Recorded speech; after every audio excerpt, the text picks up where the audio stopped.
I'm Lawrence and welcome to Ebenezer Cottage Garden. I'm really eager to get my plants into the ground. I've got things that need to be moved on from the greenhouse. It's full of vegetables and ornamental bits and pieces, but I've just been a bit apprehensive because we've had frosts down to -4 overnight here quite regularly over the past couple of weeks. So I thought rather than toil in the garden today, I'd bring you out on a forage and we'll have a look at some wild garlic. This is a patch of wild garlic that I've been picking from for about 15 years now, and it's just outside of Blickling Hall, those of you who are familiar with the area.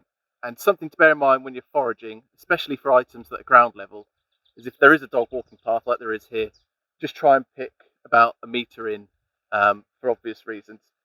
And right, let's pick some and have a look. So I'm looking for the younger shoots. I prefer to cook with those. And I'm also picking some of the flower heads that you can see look like spears here. I'm going to pickle those when I get home.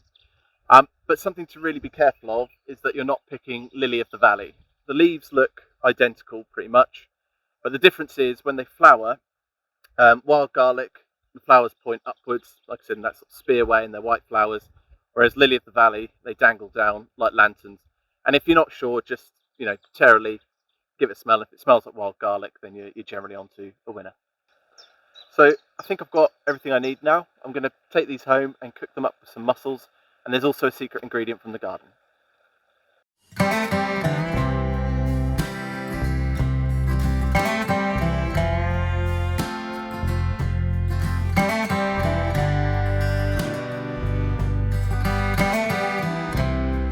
Okay, so I'm back home now and I'm cooking up my wild garlic with some mussels and my homemade apple wine, which I made last year, and I'll definitely be doing it again because it's really good. I'm just going to transition over to a voiceover section now and show you how the recipe's done.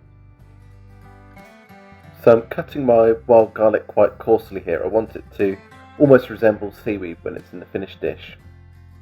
I'm adding my wild garlic to some hot olive oil here, and I'm giving it a stir so that I make sure it cooks nice and evenly. I'm adding my mussels now, and again I'm going to reach for the spoon and make sure they have a stir and all come into contact with the heat.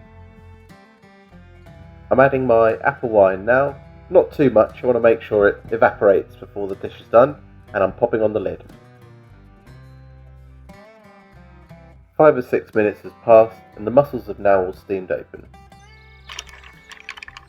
Okay, now these are cooked. I'm just going to add a little bit more black pepper, a little bit more parsley, and then I'm going to serve them up in a bowl. So thanks again for watching this video today.